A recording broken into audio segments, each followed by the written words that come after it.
creeper guy I have. He's pretty cool. And the He's back alright. of him has a creeper on it. Creeper on creeper? Oh, his sweatshirt does, yeah. Creeper. How do I get out of here? Don't know, dog. B, B, B, B, B. Or A, A, A, A, A. No. Yeah. Oh, okay. Good deal. Good deal, child. B.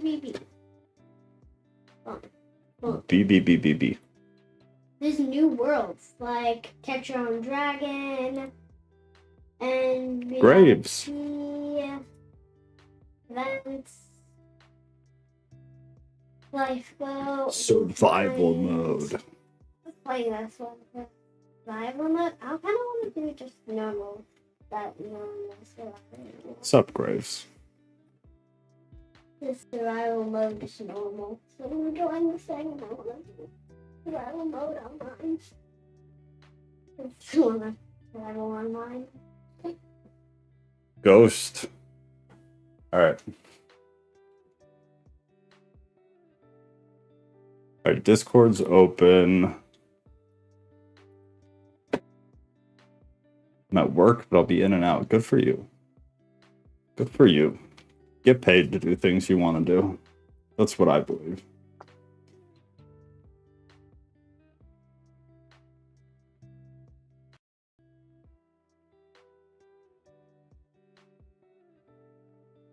Everyone's in Discord. Pastora.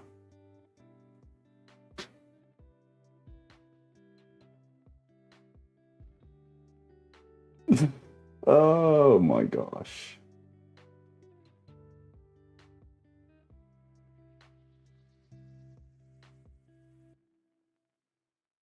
No comment. No comment, TikTok. 0. You will get nothing from me. All right. We're going to start very shortly. But if you're watching this later, we have a Discord. There's a link to the Discord in the live chat pinned to the top. There's also a link in every description of every video. So join because it's great, and that's where everything actually happens. It's quite hot. And my beloved theist community. That's a great not an intro. What is the term? Opening, but there's a better term for it that is escaping me right now. It's quite good though. I like that. Anyways, join Discord if you're watching this later. Great group of people, very smart people, much smarter than me, so you'll be much better off than sitting here being in there.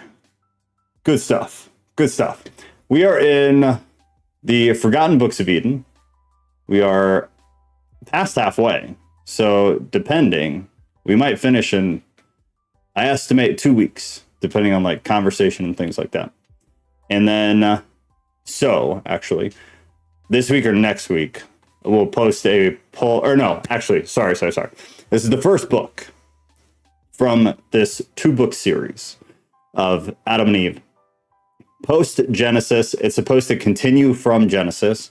It's not a rewriting of Genesis or an alternate story. It's a continuation of that the canon does not have. That's the idea. So there are 2 of these. We are in 1, getting close to the end. So once we're done with this, we will immediately go into 2. Near the end of 2, we'll post a poll for the next Apocryphal text, because we are going to do another Apocryphal text on Thursdays and keep Genesis and canon for Sunday nights. Also, this Thursday was at 7 p.m. Central Time. Now it is at 6 p.m. Central Time every week, just to keep it as consistent as possible. It's easier. Time has, to varying degrees, been issue for people remembering which day was which, and now I can do this, so I figured we'd go ahead and do it. Berserker X. Do I know Berserker? It sounds like you guys do. Oh, welcome. Maybe not. Well, it's good to meet you. And if I already met you, sorry that I suck.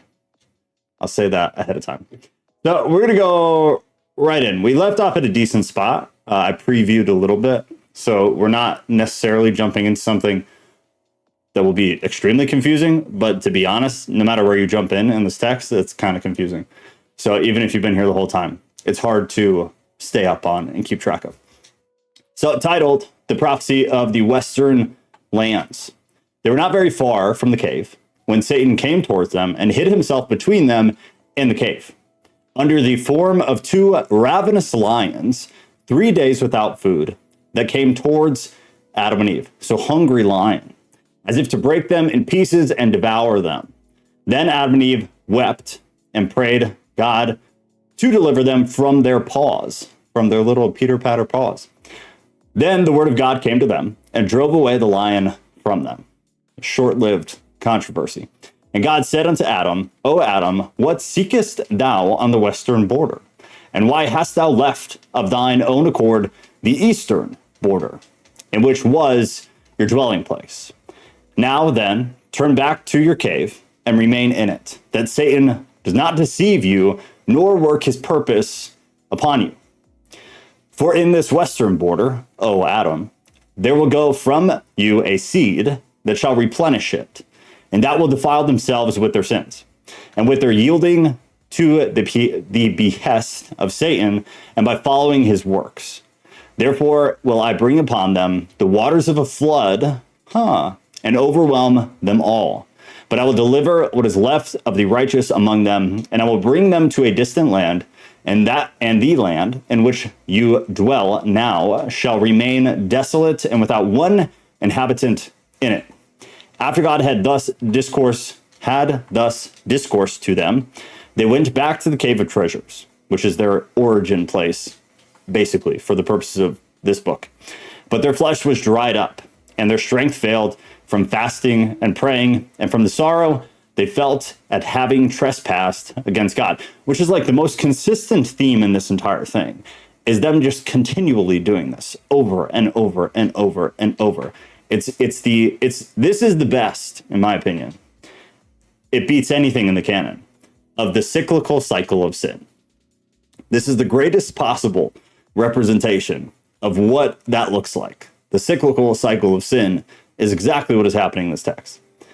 Madam Butterfly, the whole gang is here. Is 6 o'clock just a better time? How beautiful.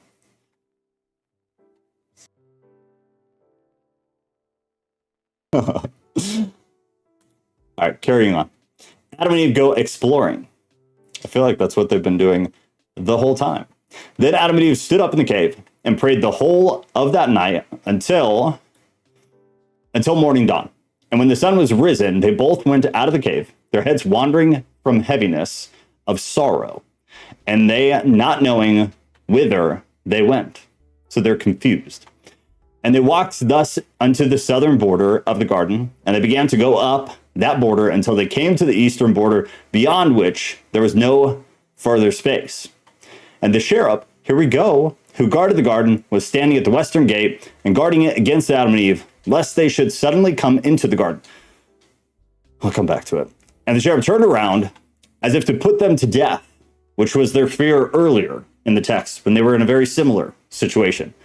According to the commandment of God, the commandment God had given him, the cherub. When Adam and Eve came to the eastern border of the garden, thinking in their hearts that the cherub was not watching them as they were standing by the gate, as if wishing to go in, suddenly came our boy, the cherub, with a flashing sword of fire in his hand. And when he saw them, he went forth to kill them. For he was afraid lest God should destroy him if they went into the garden without God's order. And the sword of the cherub seemed to flame afar off. But when he raised it over Adam and Eve, the flame thereof did not flash forth. Therefore did the cherub think that God was favorable to them. So the sword goes out, and his thought is that God is protecting them in some manner for some reason, favorable to them, and was bringing them back into the garden. And the cherub stood wondering. He could not go up to heaven to ascertain God's order regarding their getting into the garden. That's an interesting sentence with some of the other stuff that we've talked about throughout this text. He could not go up into heaven to ascertain God's order regarding their getting into the garden. Is there communication between them? Is it direct? Is it indirect? This is a pretty obvious or apparent separation, unless it's more of imagery than anything else. He therefore abode standing by them, unable as he was to part from them. for he was afraid lest they should enter the garden without leave from God, who then would destroy him. So he's very conflicted because he doesn't know what he's supposed to be doing. He feels like he was supposed to do one thing, but now he feels as though he's getting a message from God not to do that thing, thinking that maybe Adam and Eve are being spared from the punishment, the consequence. When Adam and Eve saw the cherub coming towards them with a flaming sword of fire in his hand, they fell on their faces from fear and were as dead, which they've been the entire text. Every single circumstance, they've been as dead. At that time, the heavens and the earth shook, and other cherubim, now it's getting interesting, came down from heaven to the cherub who guarded the garden and saw him amazed and silent. So now the gang is coming. The homies are on their way to help figure out what to do in this situation. Then again, other angels came down nigh unto the place where Adam and Eve were. They were divided between joy and sorrow.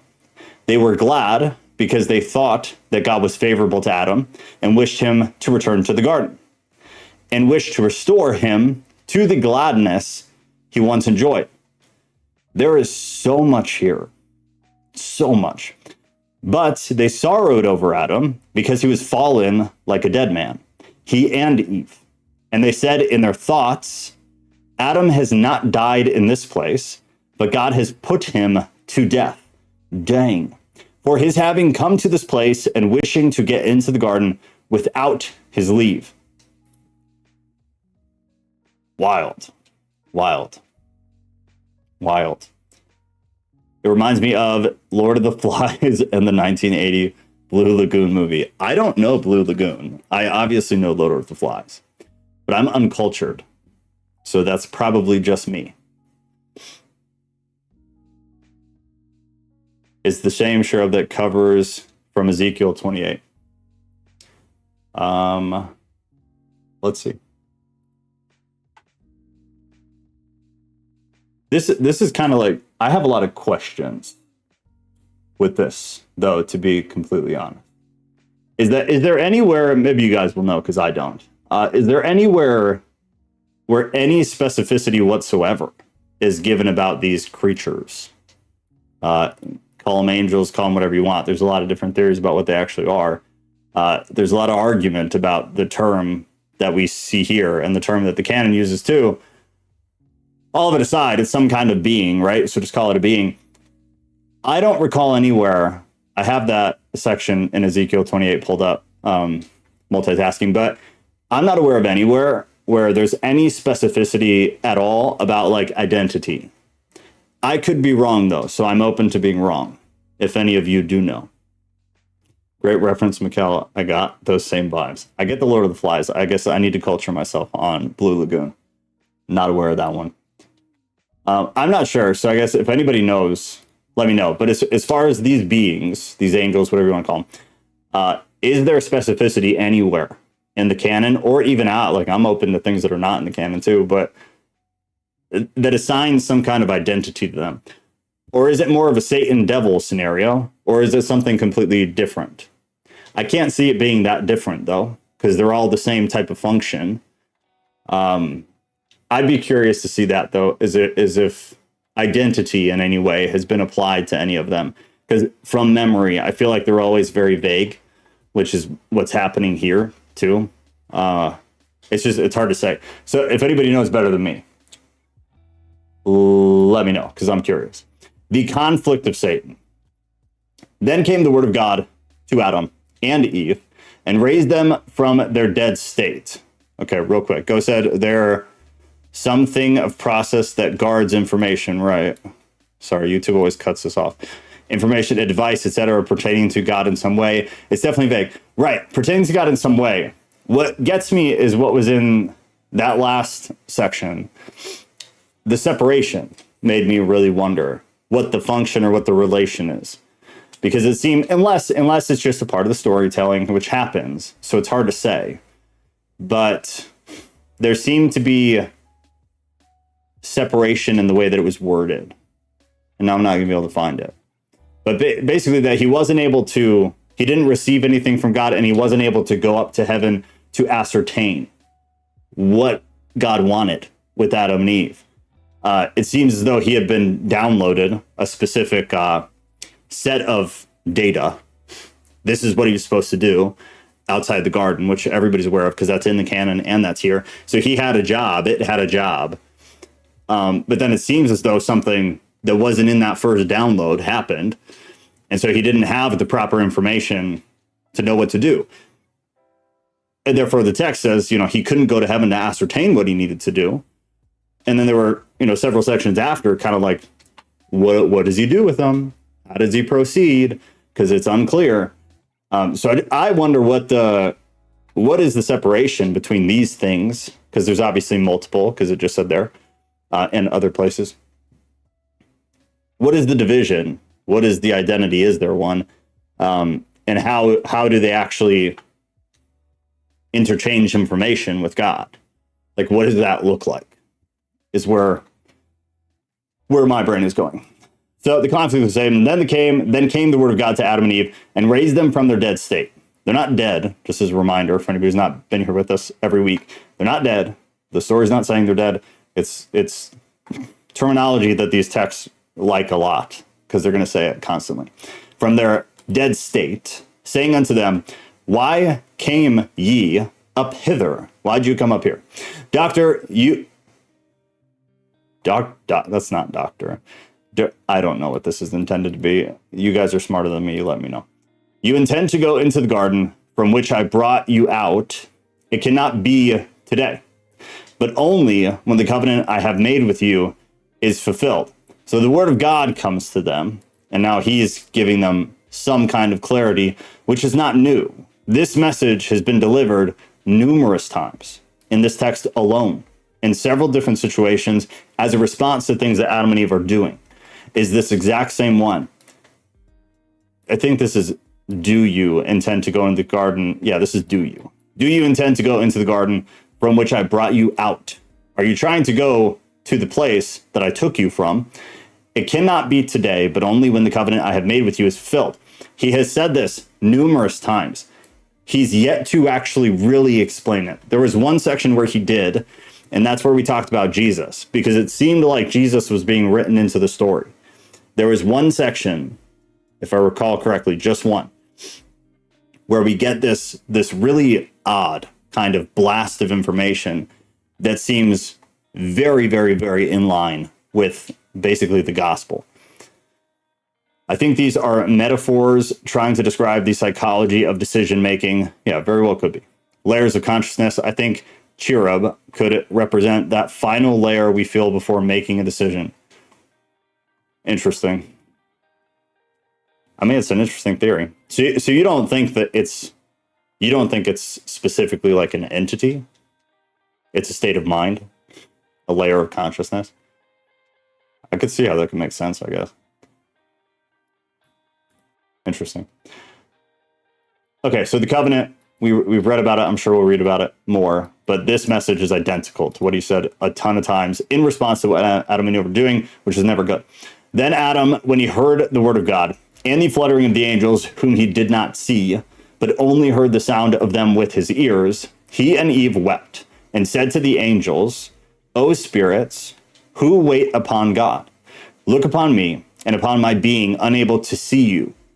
For when I was in my former bright nature, we talked about that too, then I could see you. I sang praises as you do, and my heart was far above you. So this bright nature, we talked about a bit, I think 2 weeks ago. This is the state that they were in, if you call it that, a state, that they were in when they were in the garden. So prior to the fall, that is the way they describe themselves prior to the fall, as having or being of bright nature. But now that I have transgressed, that bright nature is gone from me, and I am come to this miserable state. And now I am come to this, that I cannot see you, and you do not serve me as you were wont, as you once did. For I am become animal flesh. I have become animal flesh. Yet now, O angels of God, ask God with me to restore me to that wherein I was formerly. Restore me to the way that I used to be. Restore me to that bright nature. To rescue me from this misery and to remove from me the sentence of death he pressed upon me. That is both literal and otherwise, for having trespassed against him. Then, when the angels heard these words, they all grieved over him and cursed Satan, who had beguiled Adam until he came from the garden to misery, from life to death, from peace to trouble, from gladness to a strange land. Then the angels said unto Adam, Thou didst hearken to Satan, and didst forsake the word of God who created thee. And thou didst believe that Satan would fulfill all he had promised. You fell for the lie. Is basically what they're saying. But now, O Adam, we will make known to you what came upon us through him before his fall from heaven. Him being Satan, not God. He gathered together his hosts and deceived them, promising to give them a great kingdom, a divine nature, bright nature, divine nature, and other promises he made. His hosts believed that his word was true. So they yielded to him and renounced the glory of God. He then sent for us according to the orders in which we were to come under his command. He then sent for us, the angels talking, to the orders in which we were to come under his command, and to hearken to his vain promise. But we would not, and we took not his advice. So some went, some did not. Then after he had fought with God and had dealt forwardly with him, he gathered together his hosts and made war with us. And if it had not been for God's strength that was with us, we could not have prevailed against him to hurl him from heaven.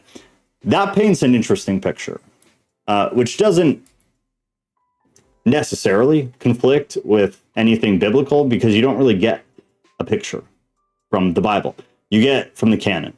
You get little snippets of what that was like, what that looked like, what actually happened.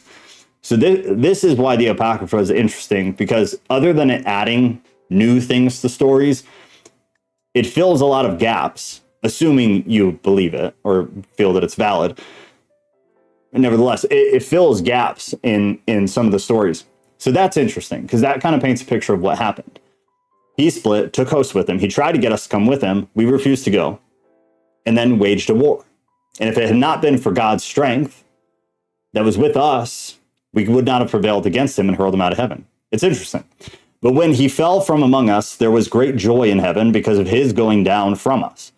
For had he continued in heaven, nothing, not even one angel, would have remained in it. Which is also interesting, because the assumption is that he would have prevailed, that Satan would have prevailed, which is interesting. But God in his mercy drove him from among us to this dark earth, for he had become darkness itself and a worker of unrighteousness. I love this stuff, man. It makes me so giddy inside. God in his mercy drove him from among us to this dark earth. So what is hell again? So Satan was cast out of heaven to hell? Or was Satan cast out of heaven here? This is not the only place that makes it sound like here. There's tons of other literature that makes it sound like it was here, that this is hell, or some form of hell, or a consciousness here is hell, or a consciousness in general is hell. Hard to say, because everything conflicts. But I like that they said it that way, because it adds validity to other theories that I like. Personal bias. Layers of consciousness, Pastor agreed. I agree. Your train of thought on them is spot on. You're something for sure. Yeah, I like the theory. It's an interesting theory. We started early. Rodriguez, I gave so many announcements, and by so many, I mean 2. I gave 2 announcements. I tried to do the best I could. 6 o'clock every day now. Sunday, 6 o'clock Central Time. Thursday, 6 o'clock Central Time. It should be easier. Rodriguez said the inner earth. I'm not going to go there. Ghost said, to me, this seems like a personified narrative that describes what several different psychological concepts are, like doubt, self-deception, self-assuredness, mercy, etc. Interesting. Yeah. Yeah, very well could be. I was sick. Yo, everybody's getting sick right now. Everybody's getting sick. I haven't heard the C word the COV word in years to the level that I'm hearing it right now, and I don't like it. Not a fan. Oh, you were in the hospital? Girl, hopefully you're okay. Lord help us, Tampa. Is this the pit we're in? I like that term, personally, for reasons that I won't go into tonight, but at some point we shall. Anyways, I like this. It's interesting. It paints a good picture. I also like Ghost's take on what the actual concept is. It's one of those things you got to develop what you actually believe about it. Then the angels rejoiced and praised God and asked him not to destroy Adam this time. For his having sought to enter the garden, but to bear with him until the fulfillment of the promise, and to help him in this world until he was free from Satan's hand. Never mind. I'll come back to it. Very interesting, though. A chapter of divine comfort. I find that very unlikely. I bet that's not how this ends. Then came the word of God to Adam and said unto him, O Adam, look at that garden of joy and at this earth of toil. Garden of joy, earth of toil, pit of toil, perhaps. And behold the angels who are in the garden that is full of them, and see thyself alone on this earth. They're really painting a picture of what the garden is and what the earth is, and I like it. With Satan whom thou didst obey. Yet, if you hadst submitted and been obedient to me and had kept my word, you would be with my angels in the garden. The garden. Really painting a picture. But when thou didst transgress and hearken to Satan, thou didst become his guest among his angels that are full of wickedness, and you came to this earth that brings forth to you thorns and thistle. They're just painting and painting and painting. O Adam, ask him who deceived you to give you the divine nature he promised you, or to make you a garden as I had made for you, or to fill you with that same bright nature with which I had filled you. What a slap to the face. What a wild slap to the face. One more time. O Adam, ask him who deceived you, Satan, to give you the divine nature he promised you, because that was the whole lie. That was what resulted in the fall. Or to make you a garden as I had made you, or to fill you with the same bright nature with which I had filled you. Ask him to make you a body like the one I made you, or to give you a day of rest as I gave you, or to create within you a reasonable soul as I did create for you, or to remove you hence to some other earth than this one which I gave you. But, O Adam, he will not fulfill even one of these things he told you. Wild. Acknowledge, then, my favor toward you and my mercy on you, my creature, that I have not requited you for thy transgression against me, but in my pity for you, I have promised you that at the end of the great 5 days and a half, I will come and save you. That is in relation, if you haven't been with us, or if you don't remember, to the picture that they painted for us several weeks ago about where it was kind of foreshadowing for the gospel and the Messiah and these things. There was mention of that at that time as well. God's spitting bars hard. Like, if that certain sections in here where I'm like, these are things I'm going to take out because I want to have them somewhere easily accessible, because I really like what was said or how it was written. There's been a lot of this stuff that I've pulled personally and put like in a separate notebook because it's just so well said. It's so well said. Or it adds so much context, which is the reason that I like the Apocrypha and I like external texts. Whether I accept them as divine or whatever, they're relevant. So context is still relevant, even if I don't believe it's divine, which is a conversation in of itself. that I don't think matters as much as people think that they do. Context is context is context. I don't care. These people were around. These people knew people better than I do. They were closer to the origins.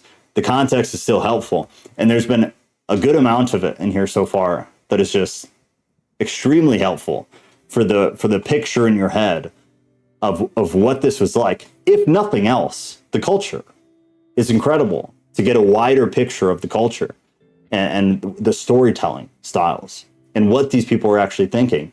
It's incredible because it doesn't exist anymore. This type of thought process, in my opinion, does not exist on this earth anymore. Relevant. That's the word. Yeah. Throw the rest away. It's relevant. It's all super relevant. Verse 8. Then God said again to Adam and Eve, arise, go down hence, lest the cherub with a sword of fire in his hand destroy you. But Adam's heart was comforted by God's words to him, and he worshiped before him. That's an interesting response to what was just said. What's going on? Wait, can you eventually do a stream on how context is as important as divine or literal? I mean, we could, yeah. Here, let me do this before I forget you asked that. I'm going to copy your comment. Because there was something else. Guys, can somebody remind me, what was the topic that we got way off track talking about? I think it was last Thursday, or no, maybe it was last Sunday. Not this past Sunday, but the Sunday prior.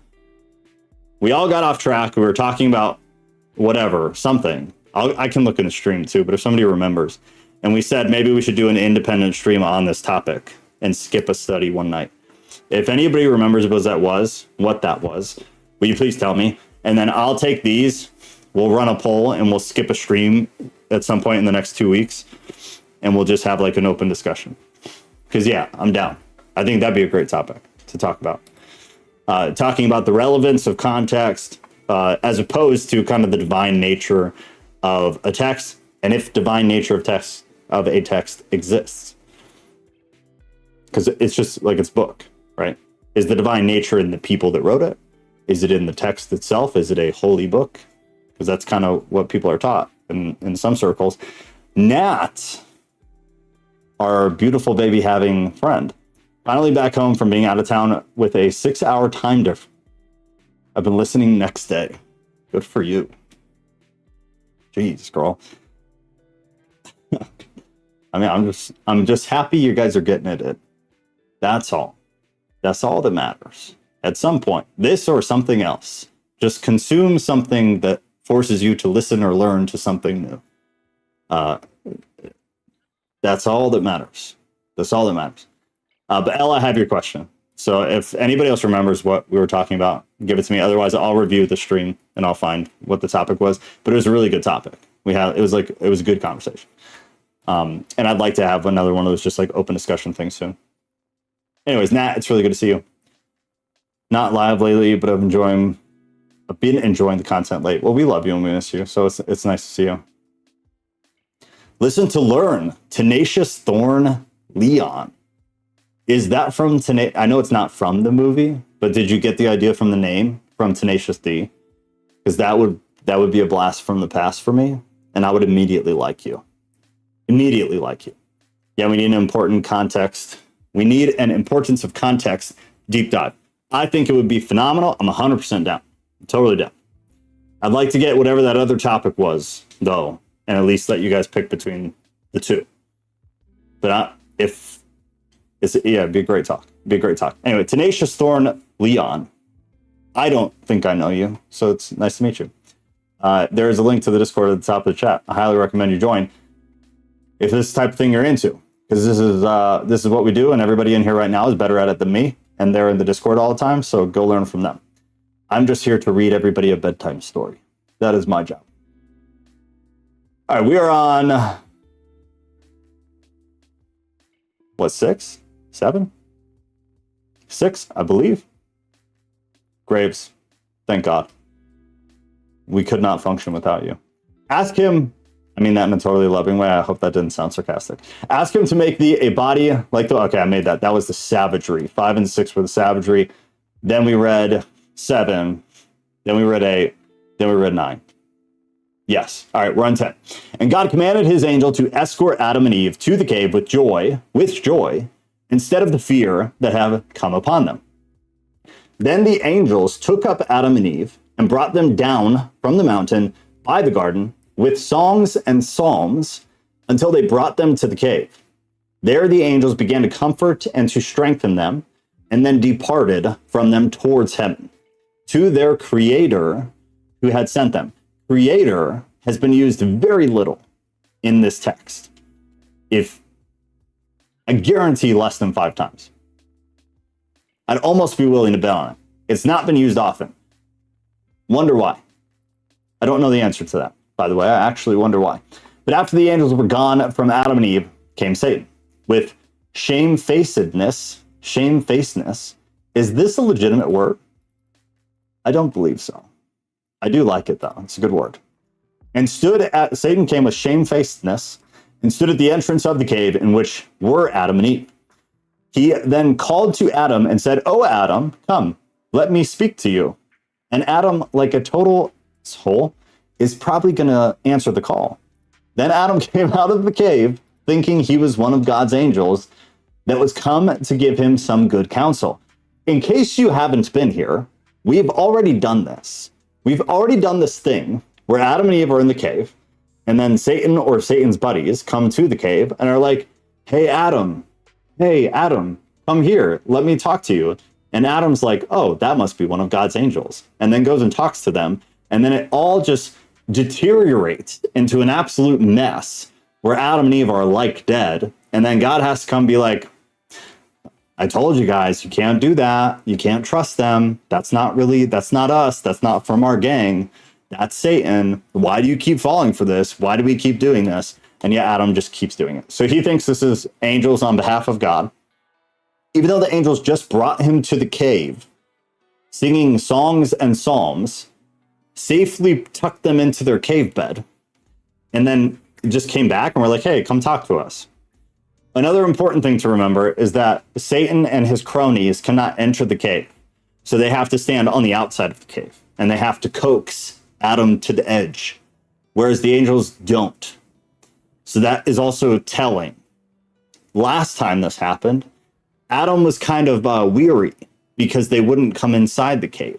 And he thought they were angels, but they were actually demon, whatever you would call them. They were Satan's buddies. And Adam's like, why are they not coming in the cave? This doesn't quite seem right. He still fell for it, but he at least had these thoughts of like, something isn't quite right. This time, having done that last time, he's like, oh, yes? Well, what do you need, my lords? But when Adam came, therefore did I fall, is the title of this one. But when Adam came out and saw... Joe? Yes. Before you start this one, what do you think the cave is? Because to me, it kind of seems like you could apply like Plato's idea of the cave. I like that you said that, actually. That's been a thought for me.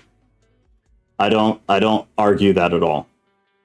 But it could almost be like a frame of reference, like they're trapped in this sort of paradigm. And Satan is like the guy who puts the shadows up on the wall, but angels can actually come into the cave and speak with him face to face. It seems like it. It makes me think of like the maybe easier for people to picture image is like, think of what you've seen on TV about like somebody on a psychedelic or something, in a sense. But they're like, it's like, God, how do you describe it? It's like a trapped point of consciousness. What's that? Like zoned out, or like they're trapped somewhere? Kind of, yeah. It's like you're there, but you're also somewhere else while being there. And in your somewhere else space, certain things are coming in and certain things are not able to come. I don't know how to describe. It's really hard to describe, actually. Let me get Plato's, if I can. Like the flow state, or kind of. But it's like a state within a state that has like certain parameters within that state. I don't know, but it seems like a level of consciousness or that's what I think being in the spirit means. I agree. Yeah. I think something to that effect. Yeah. I agree, but yeah, this because this doesn't seem, it doesn't make any sense as like a literal thing. It makes no sense at all to me. But as some kind of level of consciousness and like a concept in the consciousness, it makes more sense to me. So, I want to go back and read it with the lens of they're trapped in Plato's cave, and this is just like a psychology textbook. that'd be To try interesting. to escape from a sort of matrix or a sort of like limited way of thinking. Right. Okay, I'm glad you said it. So the picture for like the psychedelic thing is that you enter this. I'm not saying from personal experience, but from other things. They show TV and whatever will show that you enter into a space of consciousness, and then within that space of consciousness, it's like you cannot escape, and you're aware of what is coming and going. You're aware of what the restrictions of that space is, but you can't leave the space because of whatever parameters are set on the space. If that makes any more sense at all. It's like, it's really hard to describe. I can picture it in my mind, but it's very hard to describe. The allegory of the cave. So would you say it's a sort of like spiritual, like the laws of physics limit us in certain ways, and spiritual laws limit us in certain ways, whether they're evil spirits or good spirits? Like Right. trauma can create evil spirits, so to speak, and Right. then you're locked in a box. Right. Yeah, those are what in my language is parameters. Those are like the parameters of the conscious space. But yeah, same thing. Yeah, the longer we go into this, the more I'm seeing it that way. Yeah. Same as being caught in a dream. Right, that's a good example too, is like sleep paralysis, which I've actually experienced that. Like twice. That's terrifying because yeah, you're aware of what's going on. You have a level of consciousness, but within that level of consciousness, which is not, let's call it your normal consciousness, there's a different set of parameters that you don't necessarily know how to navigate. And so this is an example, I guess the text is like, they're doing things that are nonsensical. They're doing things that don't make sense. And they're doing things over and over and over and over and over and over again with the same or very similar consequences. Sleep paralysis or like being caught in a dream that's a good example too. Yeah. Like if that helps you kind of picture it. Yeah, the longer this goes on, the more I'm seeing that. Sleep paralysis survivor here. This is one of the scariest things that's ever happened in my life. I don't like feel fear ever, really. Especially like the older I've gotten. It's not an emotion I feel. That's the only fear emotion that I've felt probably in the past 10 years or so. It's terrifying. But like that's a conscious state that has a different set of parameters that you don't know how to navigate. Like in this space of consciousness for me currently, there's very little that could happen where I'd be stuck in a parameter of fear because it's something I've learned how to navigate. There's very little that would put me in that place. In like a paralyzed sleep state, it's different parameters. There are different rules. Everything functions different. It's scary as fuck. Yeah, it's very scary. It's a great example. Yeah, I think that's another really good way to look at it. We all serve a purpose. Joe, you're doing your part. All truly instrumental goods. I'm the reader. I'm perfectly happy with that. I very much enjoy reading everybody bedtime stories twice a week. Rodriguez, did you have something, or were you just jumping in to be ready? No, I'm just jumping in. Yeah. Okay, I just didn't want to talk over you. Okay, so the allegory of the cave.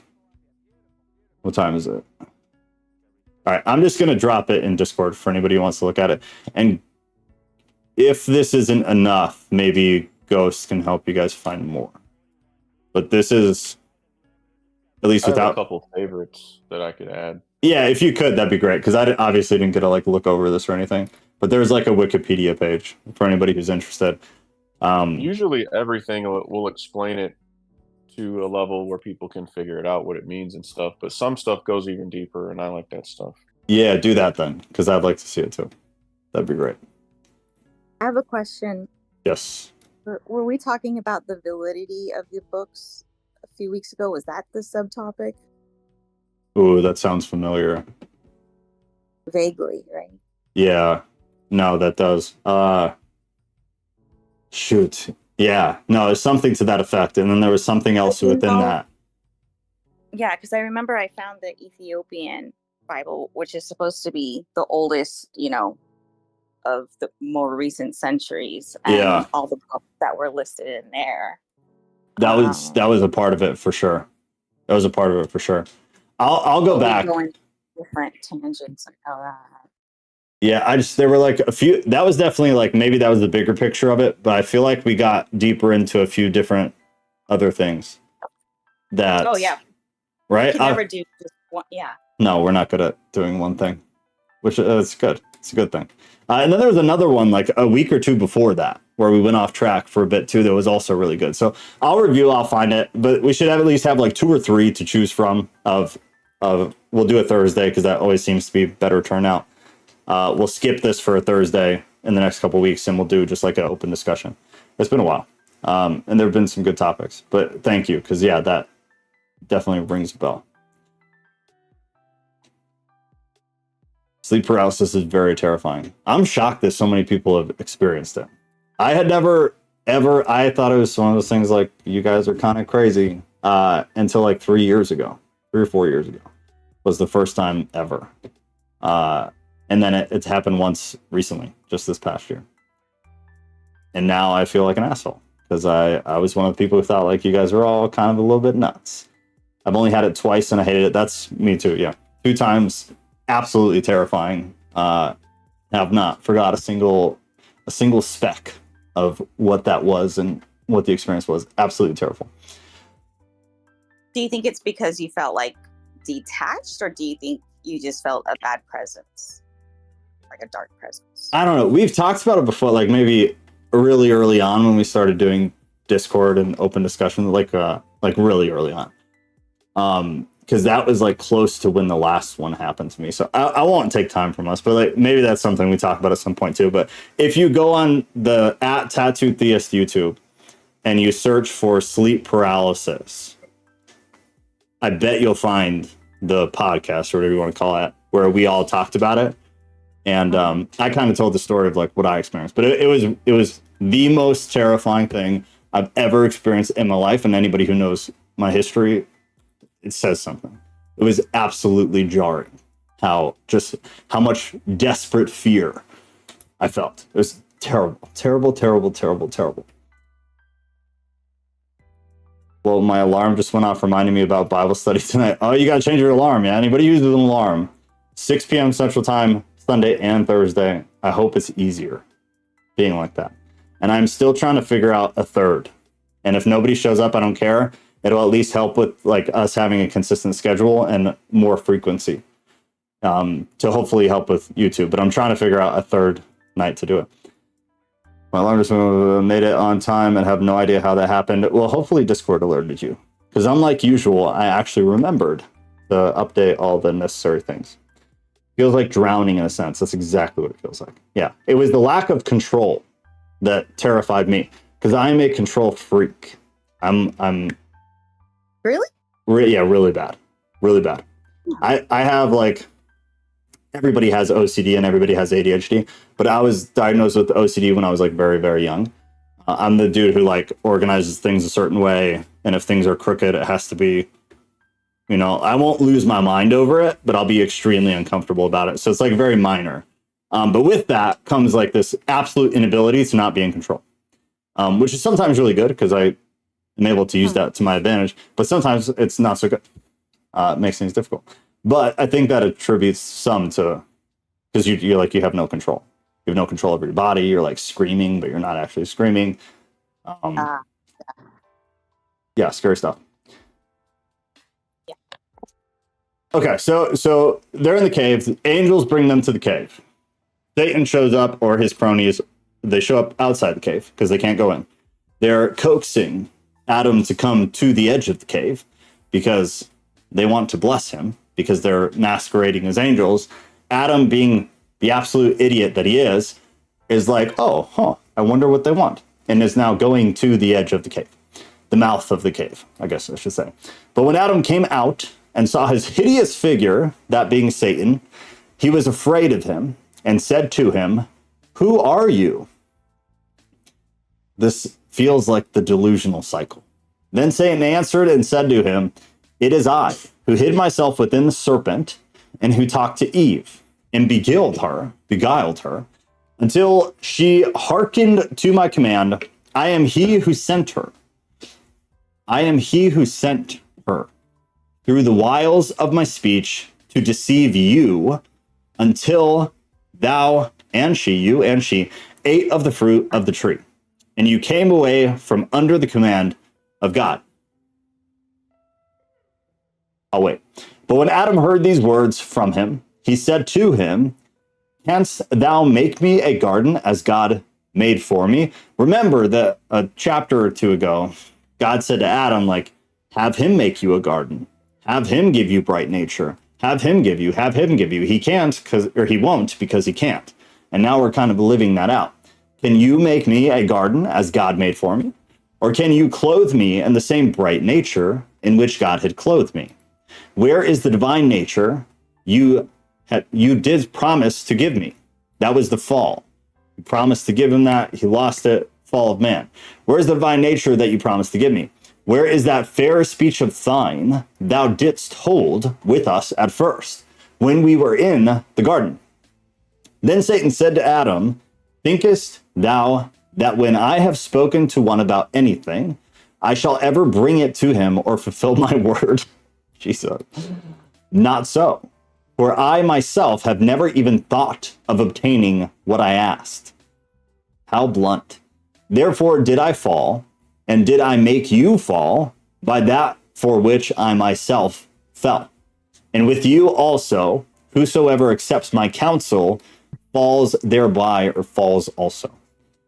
But now, O Adam, by reason of your fall, you are under my rule, and I am king over you, because you have hearkened to me and have transgressed against God. Neither will there be any deliverance from my hands until the day promised you by God. Which is interesting, because the character of Satan here is working within the parameters that God had set. I hope that makes sense. Because right here, he's saying that neither will there be any deliverance from my hands. I will not leave you alone until end date, expiration, the day promised to you by God, which we just briefly covered a couple chapters ago and covered in great detail several weeks ago. That's really interesting. As a concept, take it literally, either interpretive style, it doesn't matter. It's very interesting as a concept in general. Again, he said, "Inasmuch as we do not know the day agreed upon with you by God, nor the hour in which you shall be delivered, for that reason will we multiply war and murder upon you and your seed, your children, after you. This is our will and our good pleasure, that we may not leave one of the sons of men to inherit our orders in heaven." Interesting. I'm going to read that again, and then you take it wherever you want to take it. "This is our will and our good pleasure, that we may not leave one of the sons of men to inherit our orders in heaven." Have fun with that. "For as to our abode, O Adam, it is in burning fire. And we will not cease our evil doing, no, not one day, nor 1 hour.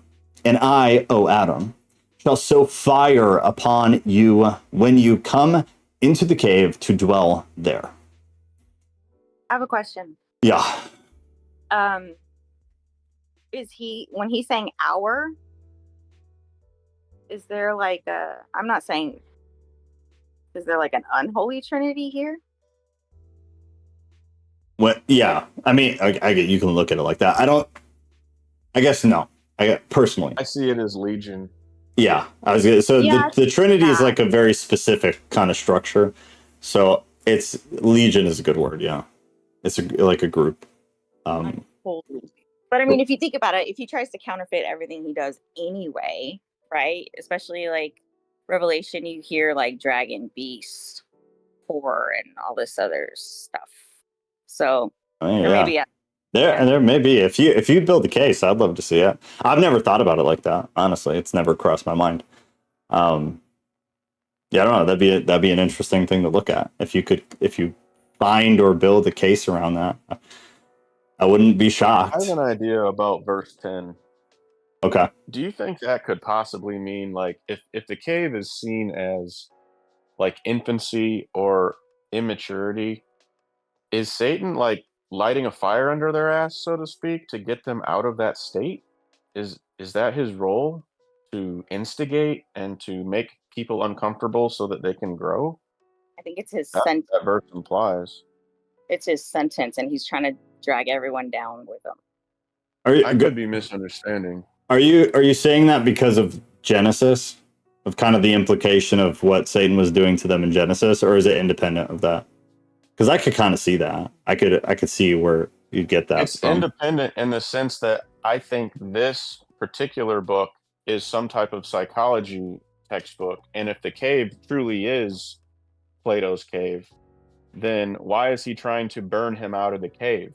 Because that would be almost like Promethean.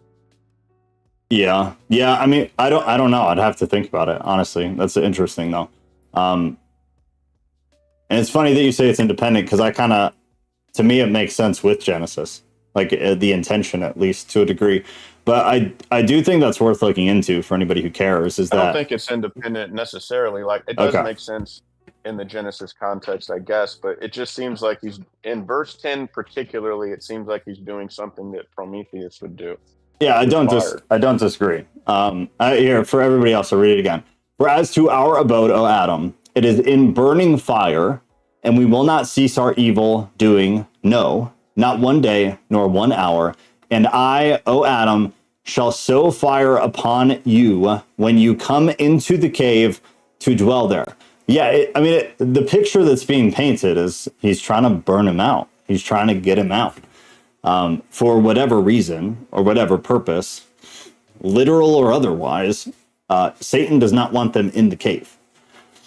Satan wants there to be separation between them and the cave.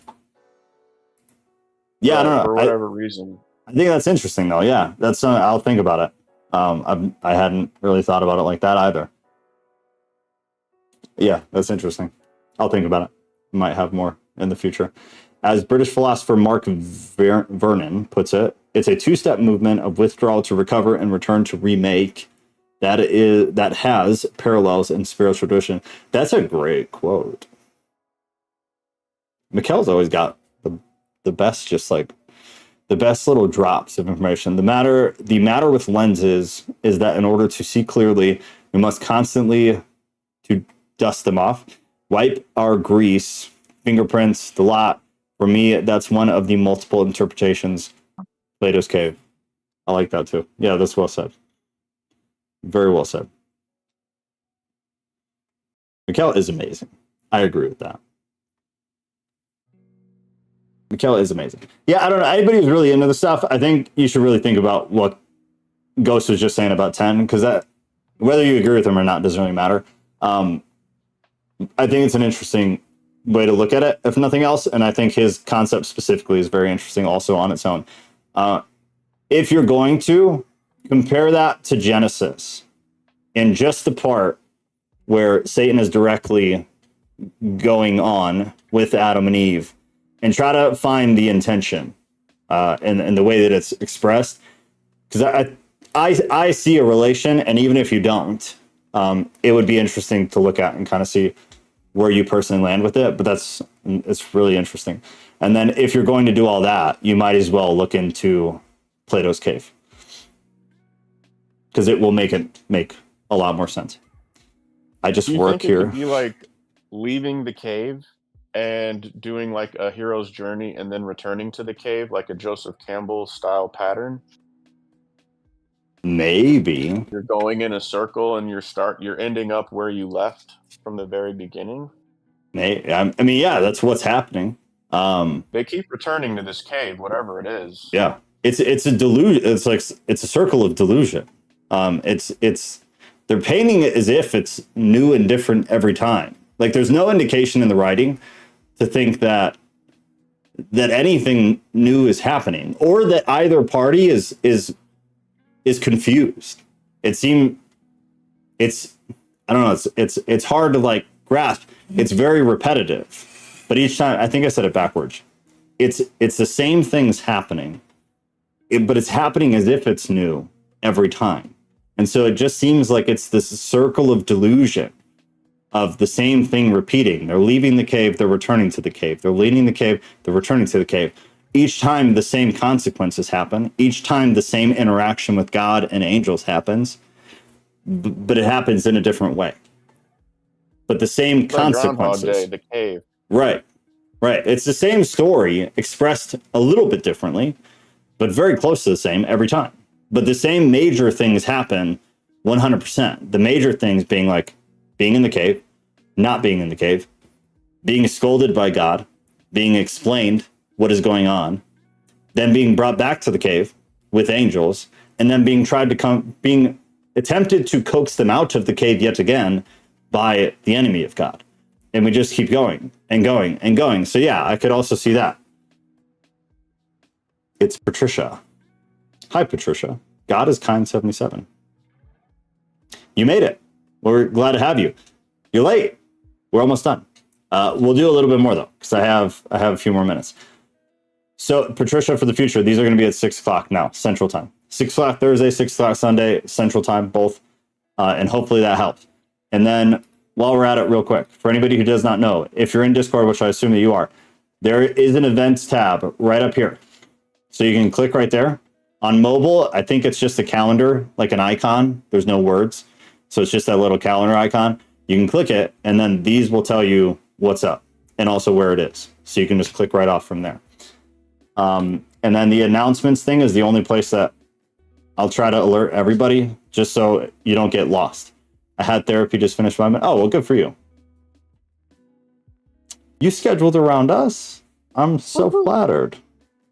I'm so flattered. Well, I'm stoked. It'll be good to have you. We'll go a little bit later tonight, though. If you have to go, obviously go. But I want to get a little bit more into it. Anyways, that was a good point on Ghost. So I'm going to put that in off topic too for actually, no. We're going to put it in the Bible study thing. So also in the Discord, this Bible study section is dedicated for what we're doing right here. And then you can click Old Testament, you can click New Testament, or we have the Apocrypha, right? Which is what we're reading right now. So then you can click into here. And then I'm just going to put that there because I want to come back to that later. So selfishly. And then if anybody else needs it, there it is. I put something there. Oh, it worked for you? Good. Yeah, you did. The 24th. I put there. It should work. It should work. So you guys just have to let me know if it doesn't. But so far, it appears that everybody's been able to. So far, so good. We will see. All right, so that was verse 10. Verse 11. When Adam heard these words, what I just read again, he wept and mourned and said to Eve, hear what he said, that he will not fulfill aught of what he told me in the garden. Did he really then become king over us? But we will ask God who created us to deliver us out of his hands, which again is just, it's Groundhog Day. Same thing, same thing, same thing. Same response from God, same response from God. About sunset on the 53rd day, then Adam and Eve spread their hands unto God, praying and entreating him to drive Satan away from them, that he do them no violence, and do not force them to deny God. Then God sent to them at once his angel, who drove away Satan from them. This happened about sunset on the 53rd day, after they had come out of the garden. Then Adam and Eve went into the cave, and stood up and turned their faces to the earth to pray to God. But ere they prayed, Adam said unto Eve, Lo, thou hast seen what temptations have befallen us in this land. Come, let us arise and ask God to forgive us the sins we have committed. And we will not come out until the end of the day, until the end of the day next to the 40th. And if we die herein, he will save us. Then Adam and Eve arose and joined together in entreating God. They abode thus praying in the cave, neither did they come out of it by night or by day, until their prayers went up out of their mouths like a flame of fire. I think it's important to remember, Ghost said, I think it's important to remember that we are relying on the writer's ability to adequately explain these concepts effectively. We don't know who this guy is, and we don't have a concordance. Correct. Yes. I hate that. 100%. Everybody hates it. Yeah. It's the most frustrating thing about any old literature, in my opinion. Any of it. But yes, especially these types of texts, much more than some others. Let's not forget David and the rest of Israel's undesirables went into a cave as well. Adullam. That's a good point. That's a good point. Oh, somebody draw connections, man. 8th apparition of Satan to Adam and Eve. But Satan, the hater of all good, did not allow them to end their prayers, for he called to his hosts, and they came, all of them. He then said to them, since Adam and Eve, whom we beguiled, have agreed together to pray to God night and day, and to entreat him to deliver them, and since they will not come out of the cave until the end of the 40th day, and since they will continue their prayers, as they have both agreed to, that he will deliver them out of our hands and restore them to their former state, see what we shall do to them. And his host said to him, to Satan, power is thine, O Lord, to do what thou listest. Then Satan, great in wickedness, took his hosts and came into the cave in the 30th night of the 40 days and 1, and he smote Adam and Eve until he left them dead. And just as we talk about the repetitive nature, things slightly shift. Then came the word of God unto Adam and Eve, who raised them from their suffering, and God said to Adam, be strong and be not afraid of him who has just come to you. But Adam wept and said, where were you, O my God, that they should smite me with such blows, and that this suffering should come upon us, upon me and upon Eve, thy handmaid. Then God said, what's that? I said, I get it. I can empathize with that. Is it, so that applies to the short you recently published about God giving us things we can handle. Right. Yeah. Good point. Yeah. Good point. Good point. God cursed Adam to till the ground till he dies. How can Adam be asking forgiveness when he not even doing his time? He's not even doing his time. Cursed to till the ground. Yeah, you weren't with us, but in the beginning of this, so if you care to go back to when we just started reading this, we talked a little bit about that because there were some comparisons early on to Adam's consequence in Genesis and some things that were said here in this text as well. Yeah, I mean, now it's getting interesting after I just complained about nothing changing. All right, so where were you?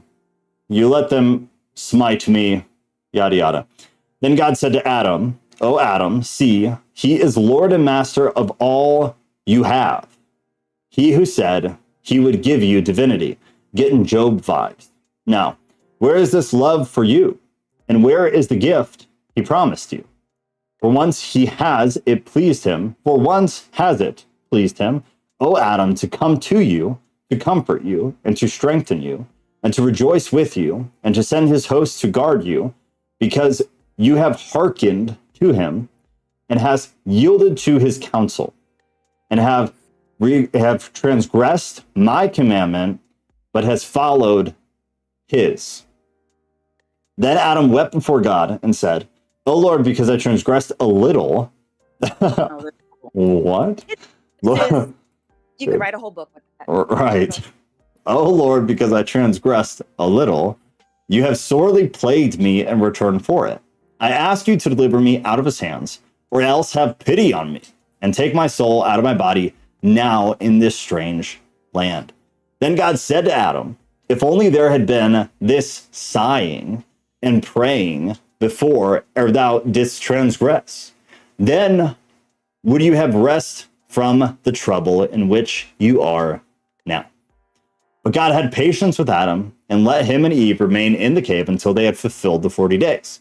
But as to Adam and Eve, their strength and flesh withered from fasting and praying, from hunger and thirst, for they had not tasted either food nor drink since they left the garden, nor were the functions of their bodies yet settled. And they had no strength left to continue in prayer from hunger. Until the end of the next day, to the 40th, they were fallen down in the cave. Yet what speech escaped from their mouths was only in praises. Okay, 1 second.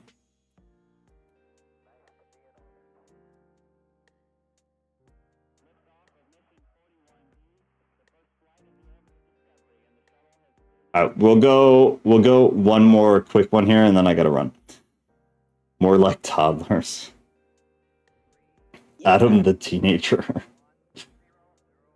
Just a little bit. Yes, indeed, crying for food. Yeah, I don't know. It's so a lot of the same, right? Like, I guess this is a good example of what we're kind of talking about. Is the same thing. By the end of what we just read, it had come full circle again.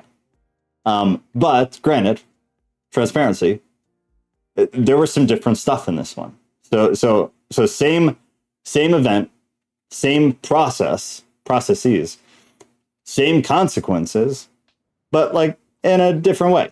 Some different things happened, but by the end of it, you ended in the same place you started. Really, nothing was different about it. Big picture. What do you say? The macro, same.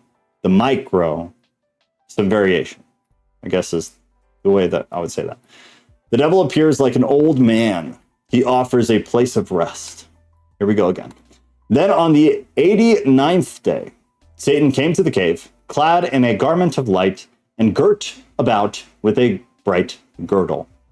In his hands was a staff of light, and he looked most awful, but his face was pleasant and his speech was sweet. He thus transformed himself in order to deceive Adam and Eve and to make them come out of the cave ere they had fulfilled the 40 days. This has happened before, also, for those who have not been with us. Satan has disguised himself and tricked them to do his bidding. For he said within himself, talking to himself, thoughts, now that when they had fulfilled the 40 days, fasting and praying, God would restore them to their former estate. But if he did not do so, he would still be favorable to them. And even if he had not mercy on them, would he, God, yet give them something from the garden to comfort them, as already twice before. Then Satan drew near the cave in this fair appearance, this nice appearance, and said, O Adam, rise you, stand up, you and Eve, and come along with me to a good land, and fear not. I am flesh and bones like you, and at first I was a creature that God created. And it was so, that when he had created me, he placed me in a garden in the north on the border of the world. This is different. And he said to me, abide here. And I abode there according to his word. Neither did I transgress his commandment. Then he made a slumber to come over me, and he brought me, O Adam, out of my side, but did not make thee abide by me. But God took thee in his divine hand and placed thee in a garden to the eastward. Then I grieved because of thee, for that while God had taken thee out of my side, he had not let thee abide with me. What? But God said unto me, grieve not because of Adam, whom I have brought out of your side. No harm will come to him. This is very different. Is Eve the one speaking? She's so nice. She's always trying to bail his ass out. No. Well, This is Satan speaking. This is why my face looks like this. So Satan, the side language is confusing to me. Well, right. So he's parroting or mirroring the story of how Eve got here. And this is totally different. So like we spoke just a little bit too soon. I'm gonna restart this because this is extremely different than what's been happening. So he transformed himself in order to deceive Adam and Eve. So he changed his image, and then he said, "I am flesh and bone like you." So he's not only changed the way he looks, but there's a lot of description about I am I am what you are. We are the same. We're made of flesh and blood. So then he goes on. For he said within himself, now that when they had fulfilled the 40 days fasting and praying, and then he has that conversation with himself before. Now he's interacting with them. Then Satan drew near the cave in this fair appearance and said, this is Satan talking, "O Adam, rise you, stand up, you and Eve, and come along with me to a good land, and fear not. I am flesh and bones like you." He's identifying with them. "And at first I was a creature that God created." So Satan's putting himself in a kind of hierarchy with them. Because like Adam was the tip of the hierarchy. Eve came from him, his handmaid. Satan's positioning himself to be one of them, but like the original. So he's the one God created first, and Adam came from him. So I'll keep reading. "And it was so I was a creature that God created. And it was so that when he had created me, he placed me in a garden in the north," which is not where Adam and Eve were, "on the border of the world," which is interesting language. "And he said to me, abide here, live here, Satan. And I abode there according to his word." He's using this language that he has not used previously. A lot of it. So he's really masquerading here. Like he's going hard on trying to portray something other than himself. "Neither did I transgress against his commandment," which is a direct hit on he knows they did. So he's saying, I am just like you. I was put in a position or situation just like you, but I did not do what you did, in like a sideways way, because he's not letting them know that he knows, but he's saying, I'm better than you, essentially. He's putting himself in a position of hierarchy. "Then he made a slumber to come over me," this is Satan, "and he brought you, Adam, out of my side, but did not make you abide by me."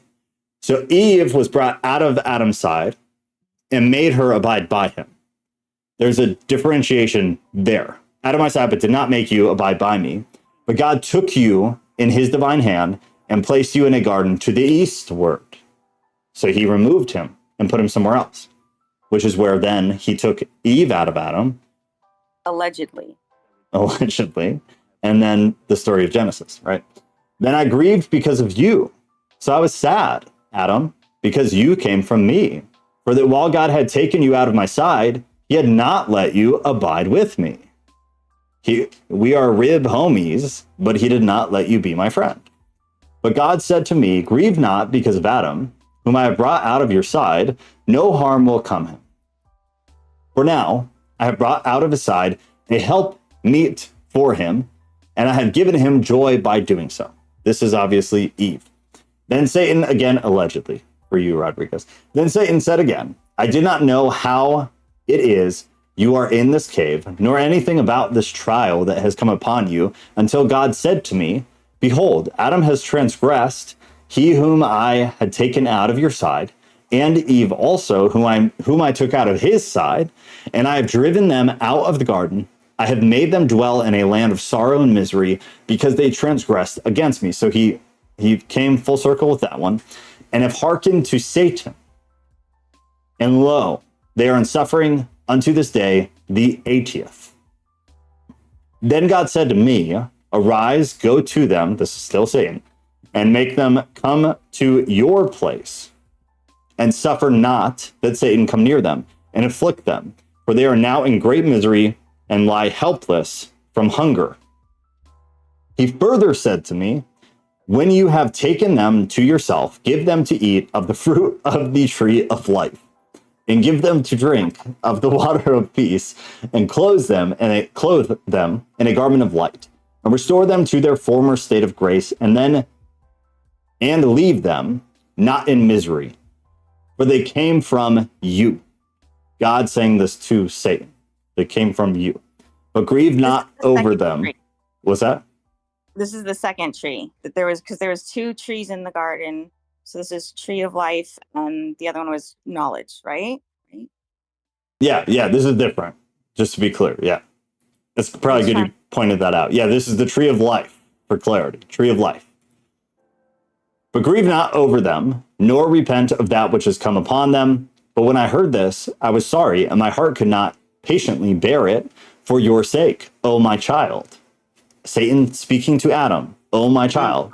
But, O Adam, when I heard the name of Satan, I was afraid, and I said within myself, I will not come out, lest he ensnare me, as he did my children, Adam and Eve. This is wicked. And I said, O God, when I go to my children, Satan will meet me in the way and war against me, as he did against them. Then God said to me, fear not, when you find him, smite him with the staff that is in your hand, and do not be afraid of him, for you are of old standing, and he shall not prevail against you. Then I said, me, Satan, said, O my Lord, I am old and cannot go.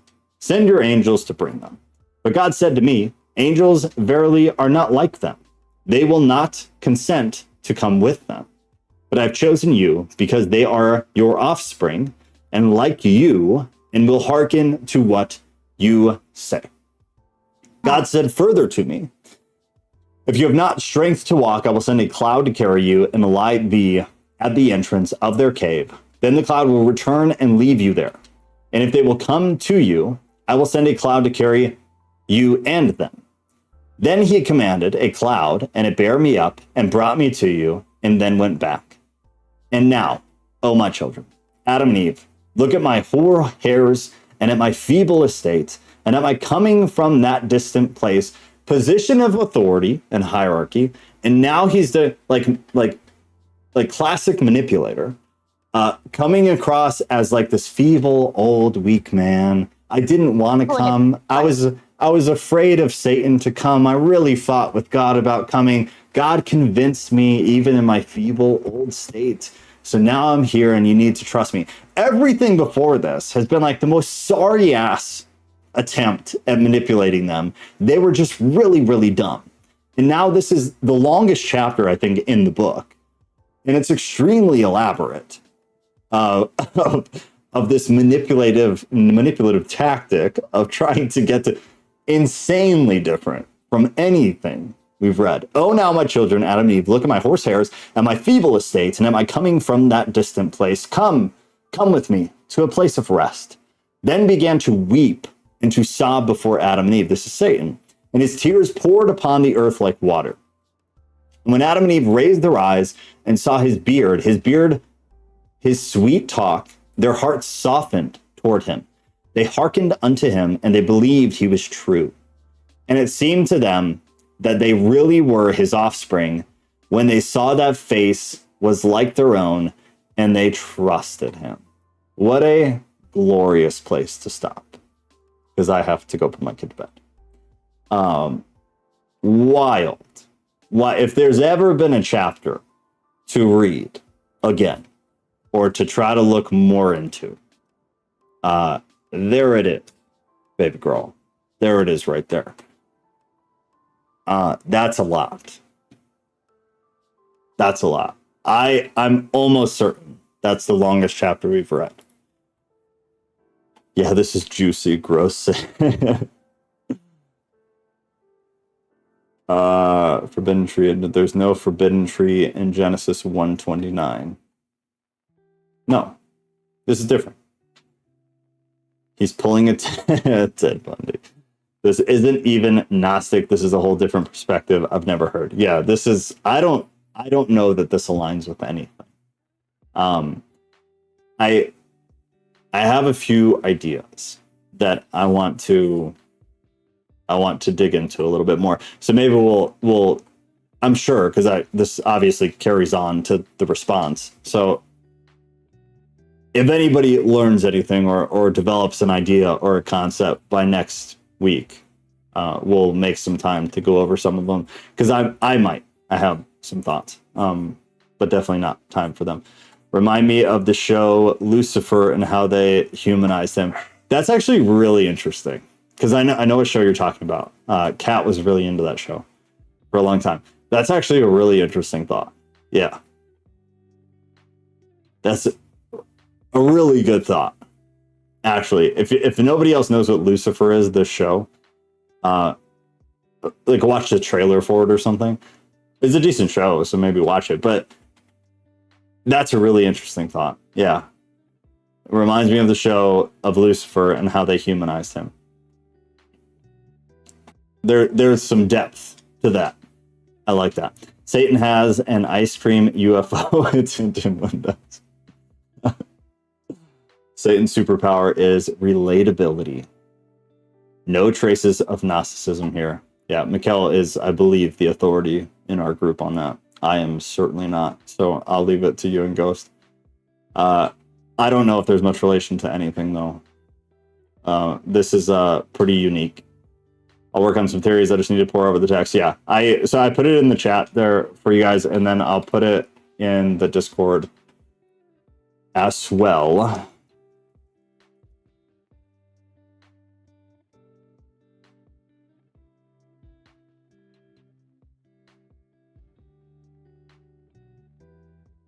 All right, it's in the Discord there now too. Section where Satan manipulated Adam and Eve into thinking they were his kids. Hopefully that's enough to remind you of what that is. And I just find it very ironic that we just all complained about this being so circular, and then as we got a break from it. Really, really interesting. I will be still Cat out of left field. Is Cat here? Oh, there. There's conspiracy theories about that. Hello, baby.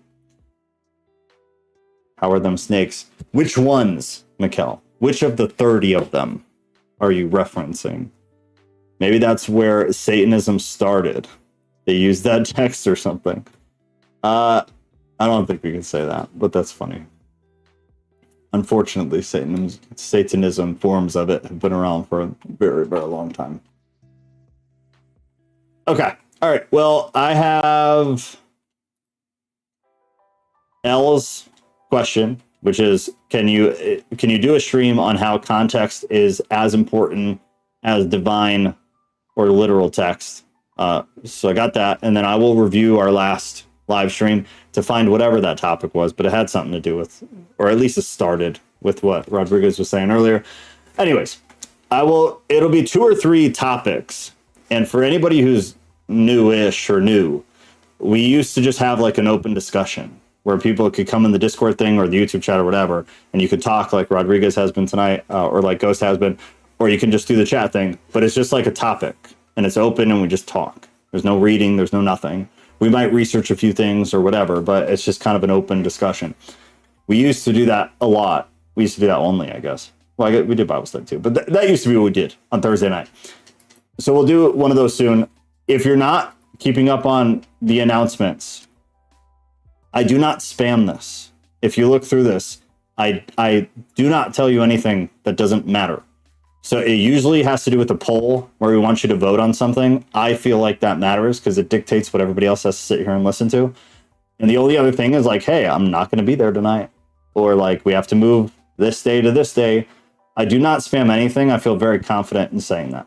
So if you don't get these alerts, you can come into channels and roles. And this right here says important announcement notification. Highly recommend. We won't spam you. Turn that on, because it is literally only things that matter. I will never send you stupid crap. I promise, because nobody cares about stupid crap. That's important stuff, though. This is how you know if the time changes or if something got canceled. And like I said, the polls, which are like an integral part of what we do, because I don't like to decide what we do, because I'm one person and you are many. So you guys decide. All that to say, L's question about context versus divinity of text will be a poll against whatever the topics we talked about a couple weeks ago. I'll poll them I'll post a poll in here. I'll alert everybody who has those alerts turned on in the channel setting thing, and then you guys can vote, and then we'll decide. But it will probably be either this coming Thursday, next week from today, or the following. So I'll post the poll probably today or tomorrow. So just keep an eye out for that. Let's keep Patricia on our prayers. Thanks, Pia, for responding to her. Done. I'll look in Discord to see what that's in reference to. All right, y'all. I'm going to go feed a child and hopefully go to sleep soon. Zaya, say goodnight. She's playing Minecraft next to me because that's life now. All right. Night, guys. Love y'all. Have a lovely rest of your week. Sunday, 6 o'clock, Bible study, Genesis. The few of you who I haven't seen a lot, it was good to have you. Genuinely.